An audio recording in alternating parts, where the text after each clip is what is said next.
ಹೀಗೆ ಒಂದು ಸಣ್ಣ ಪ್ರವಾಸ ಹೊರಟಿದ್ವಿ ನಮ್ಮ ಕುಟುಂಬ ಸಮೇತರಾಗಿ. ಹಾಗೆ ನಮ್ಮ ಶಿಸ್ತಿನ ಶಿವಪ್ಪ ನಾಯ್ಕ ಅವರ ಕೋಟೆಗೆ, ಹಳೆನಗರ ಅವ್ರ ಕೋಟೆಗೆ ಭೇಟಿ ಕೊಟ್ವಿ. ನೋಡಿ, ನಾವು ಎಷ್ಟು ಕಡೆ ನೋಡ್ತೀವಿ ಅಷ್ಟೊಂದು ನಯನ ಮನೋಹರ ದೃಶ್ಯಗಳೇ ಕಾಣುತ್ತೆ ಬಿಟ್ಟರೆ ಯಾವುದೇ ಒಂದು ಜಂಜಾಟ ಇಲ್ಲ. ನೋಡಿದಷ್ಟು ಮತ್ತೆ ಮತ್ತೆ ಮತ್ತೆ ನೋಡಬೇಕು ಅಂತಕ್ಕದ್ದೇ ಈ ಸುಂದರ ವಾತಾವರಣ. ಹಾಗೆ ಈಗ ನೋಡಿ, ಕಾವಲಿಗೆ ಏನೇನೋ ಮಾಡ್ಕೊಳ್ತಾರೆ.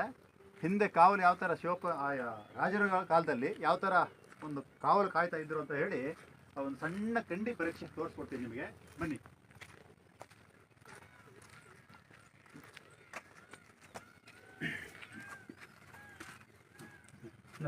ನೋಡಿ, ಇಲ್ಲಿ ಕಾವಲುಗಾರರು, ಪಾಳೆಗಾರರು ಇದ್ರೊಳಗಡೆ ಇರ್ತಾ ಇದ್ರು. ನೋಡಿ, ಇಲ್ಲಿಂದ ಶತ್ರುಗಳನ್ನ ನೋಡ್ತಾ ಇದ್ರು. ನೋಡಿ, ಈ ಕಿಂಡಿ ಮುಖಾಂತರ ಕೋಟೆ ರಕ್ಷಣೆ ಮಾಡ್ತಾ ಇದ್ರು. ನೋಡಿ, ಅಲ್ಲೊಂದಿದೆ, ಇಲ್ಲೊಂದಿದೆ, ಈ ಕಡೆ ಒಂದಿದೆ. ಈ ಮುಖಾಂತರ ಕೋಟೆನ ರಕ್ಷಣೆ ಮಾಡುವಂಥ ಕಾವಲುಗಾರರು ಇದ್ರೊಳಗಡೆ ಇದ್ರು. ಇದಕ್ಕೆ ಕಾವಲು ಕೋಣೆ ಅಂತ ಹೆಸರು. ಇದಕ್ಕೆ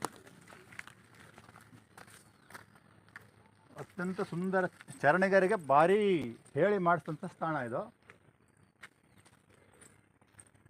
ನೋಡಿ, ನೀವು ಬನ್ನಿ, ಈ ಕಡೆ ಒಮ್ಮೆ ಪ್ರವಾಸ ಬನ್ನಿ. ಈ ಕೊಲ್ಲೂರು ಸಮೀಪದಲ್ಲಿದೆ.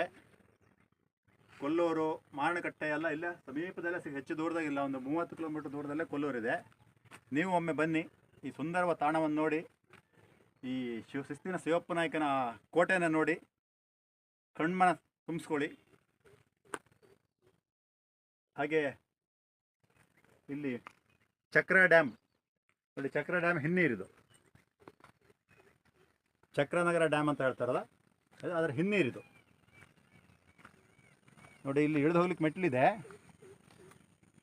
ಇದು ಸಾಧಾರಣ ಹಾರ್ಟ್ ವೀಕ್ ಇರೋಂಥವ್ರಿಗೆ ಆಗೋದಿಲ್ಲ ಇದು ಹತ್ತಿ ಬರಲಿಕ್ಕೆ, ಅಷ್ಟು ಕಠಿಣವಾಗಿದೆ.